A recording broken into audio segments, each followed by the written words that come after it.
يقول الإنسان ما لها يومئذ تحدث أخبارها بأن ربك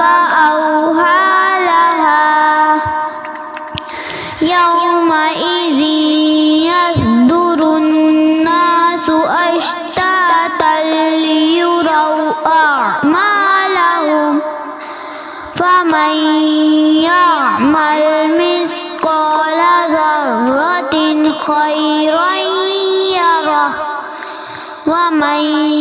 يعمل مثقال ذرة شرا